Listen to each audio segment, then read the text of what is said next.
Alright guys, so what we're working on is putting some tubes in the tires for the Stricker Jeep go-kart. This will be the last and final project for this one, outside of washing it. So first off, I took my tire off the hub, still in the rim. I'm using a HarborFreight tire changer for small tires. I think it goes up to a 12-inch maybe. First thing I'm going to do is take my valve stem core remover, put it in there, and twist my valve stem out. Take it completely out. I've already removed this one once, so there's no air in it. But if there is air in it, go very slow because it is springy, because all the air is trying to get by it. This is what stops air from coming out of your valve stem while you're driving in any vehicle. So you want to take that out. Again, you'll hear hissing and fussing and all that sort of stuff.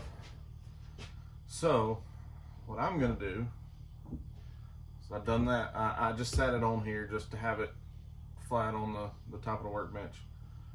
What I'm going to do, because the tire is always put on the face of the rim and never from the back side, what I'm going to do, flip my wheel and tire over. And I'm going to take my cone, as you can tell it's cone shaped, down in there, and all that's there for is just to stabilize the rim and get it to where it's not over to one side or over to the other or anything. There's 2 nylon bushings. I'm slide both of those on. And I'm going to take this thing, and it is threaded on the inside, so you want to spin it down on there. Once you've got it on there, I usually take this and spin it on around, being careful not to break it, but I do want my wheel tight so that my wheel doesn't turn. Then I'm going to take this, run it up through here. I'm going to put it in the middle slot, and I think these pins are different sizes, so make sure you grab the right pin. If you don't, you'll find out real quick that you did, but this one actually worked perfectly. I'm going to take the red thing and put it right in between, or right on the edge of the rim onto the tire, and I'm just going to push down. And if that doesn't work, I'll loosen this up a little bit and push down somewhere else on it.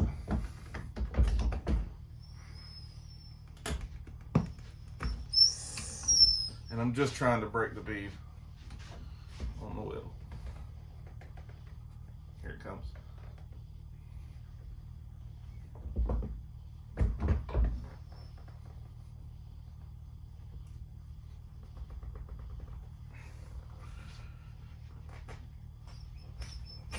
There it goes. So sometimes it will just pop off on one side and still be hooked on the other. This one actually came off all the way around. So then I'll take this, I'll go ahead and break that red piece loose, take that off. I'm going to spin this off as well.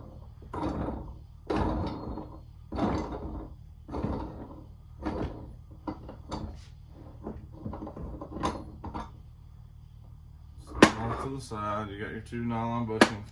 And if the wheel is a lot deeper, you only need one of these. These are just spacers to get this up to where you can get leverage to break that bead loose. Pull off my cone. And then I'm going to flip it over to the out-facing side where the valve stem is. Put my cone back, nylon bushings back,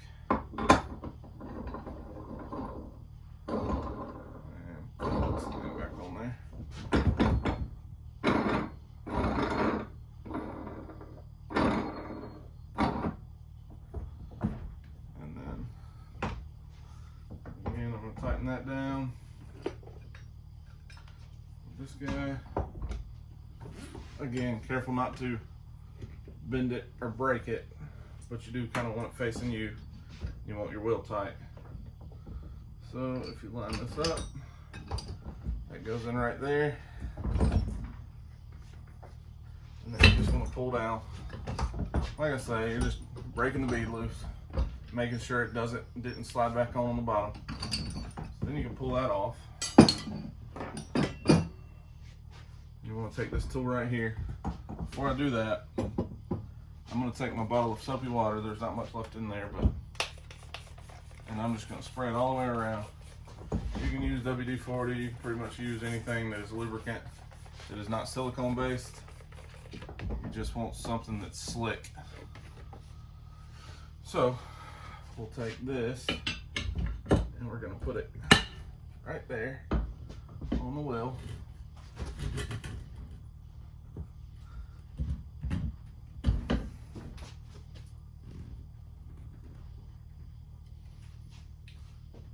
Sometimes I will try to take something, slide in next to it. Actually, what I'm going to do is come back here. And I'm also going to slide this in there with it and put it up against it. So I've got the red piece on one side and I've got my pry bar on the other. And I'm just going to work around in a circle.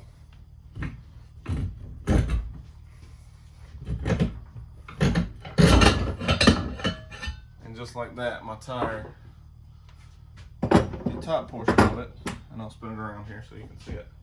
The top part is off of the rim, so I can get to that part of the rim. So my next step here, again, we're putting tubes in these tires, so they're not getting new tires. So you can take the whole thing off. It makes it somewhat easier. To me, it doesn't matter how you do it. It's kind of a pain regardless. I'm not reusing these valve stems, so I'll reach in here and try to pull it back through. Most of the time it will not go, so I end up breaking it in half. But again, I'm not reusing it, so I don't really care that much. Oh, that one didn't break in half. Came out as one piece. So now my valve stem core is out. And again, it's just got a lip on there. If you've ever put them in, you put them in from the inside of the wheel. Push it up through there, grab a hold of it with this right here. It has, on the opposite side from how you took the stem out, it had, or the core out, the other side of it is threaded, so you can slide it down on there and pull it through whenever you install these if you have to ever replace just a valve stem. Again, we're not doing that, we're putting tubes in and they have their own valves, so do away with the valve stem that was in. So I'm gonna come over here. I get these things at Tractor Supply, they're like 20 bucks, a little bit more, 22 maybe, I don't know the exact number. The store that we went to today only had 3, of course there's 4 wheels on the Stricker Jeep, so I picked the 3 worst ones and we're doing those now. I may try to, I'll look that wheel over. That wheel is holding air very well. I don't see a ton of dry rot cracks in it or anything, so we may end up just doing the 3, or we may end up going back and grabbing in one more and doing it as well. So you get your tube out, always take the cap off a little bit. Now, if I pull this wheel all the way off, the way that I usually recommend installing tubes is to put a little bit of air in them first so that you're not dealing with a flat tube.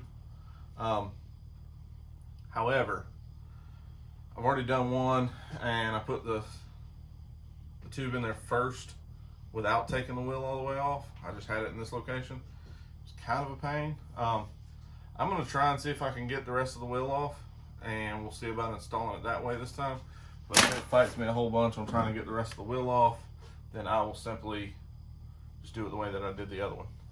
So to get the rest of the wheel off, you want to pull it up. You want to come in from this angle this time and get underneath. Let's see, I'm going to start in the same spot that I did before. So I'm right there.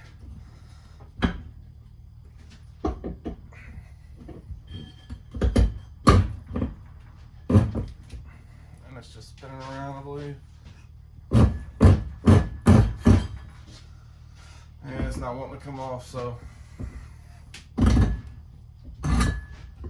what I'm going to do is do it the same way I did the first one.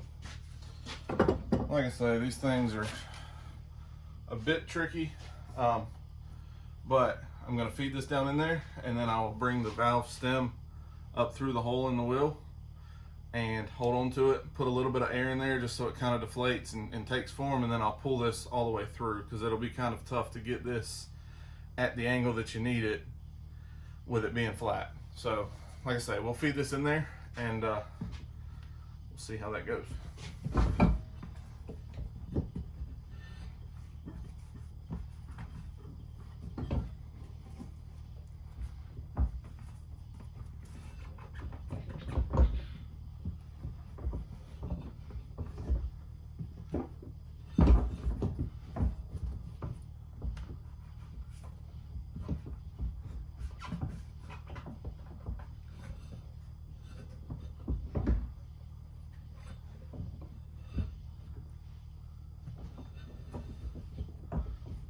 Again, I'm just kind of spinning it around to get it somewhat lined up.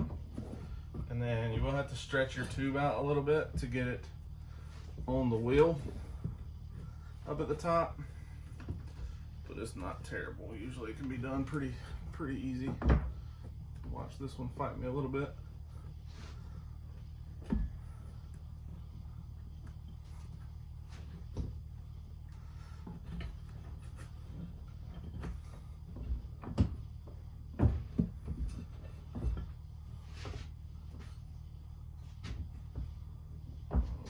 So we got our tube down in there.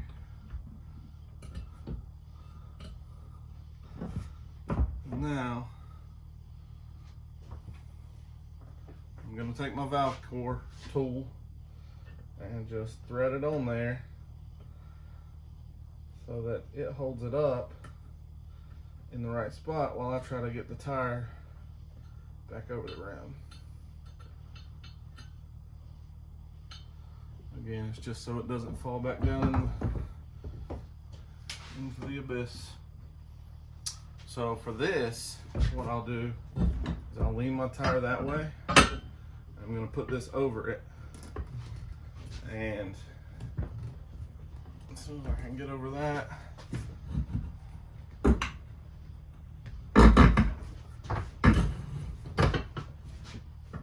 course it's fighting me.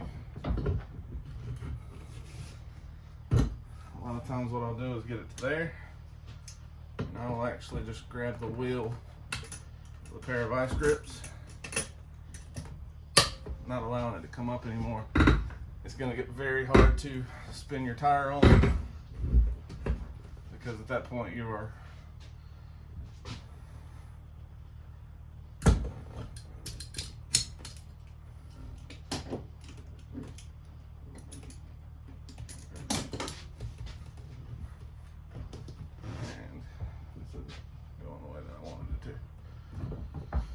So,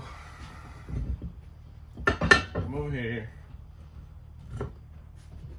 Again, I'm going to try and grab it there, and then as I come around, that will get my bead set down where I need it to be. I'm not sure why, but my vice grips just kind of came apart on me.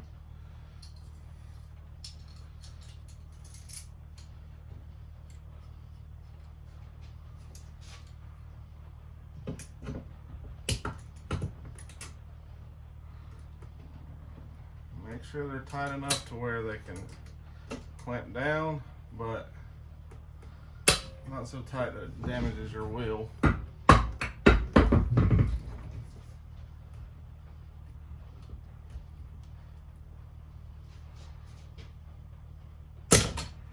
Again, I'm just going to move them a little bit so that I can make it on around.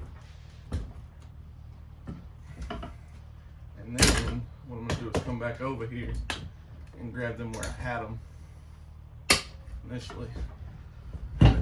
There's the wheel. Wheel is on there. The valve stem is still up through the hole. So, that being said, what I am going to do is first I'm going to grab my airline, and I've got this thing rigged up. It's kind of a mess. We got it on a valve with an attachment so that I can just attach it to it to get my bead set, and then actually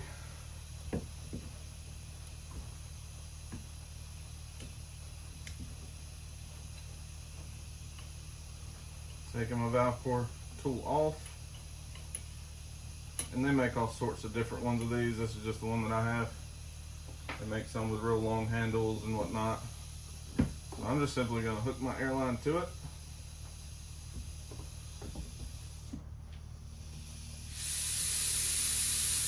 And start filling it with air. And you'll see the tires really start to take shape.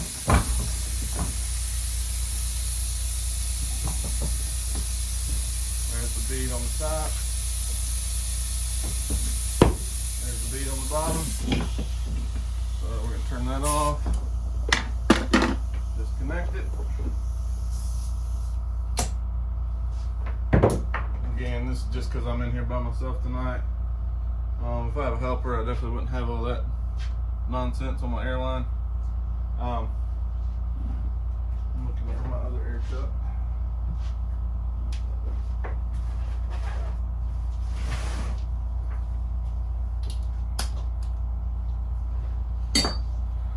So I'm going to go ahead and check my pressure. And it's supposed to be around 10. So as long as it's close.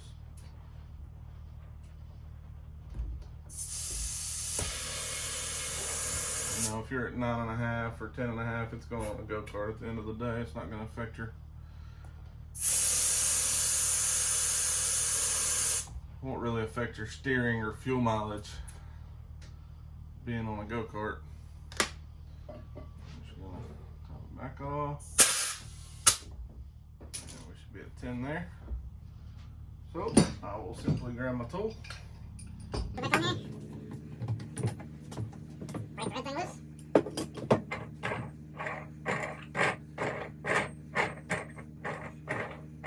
And start the disassembly of the tire machine.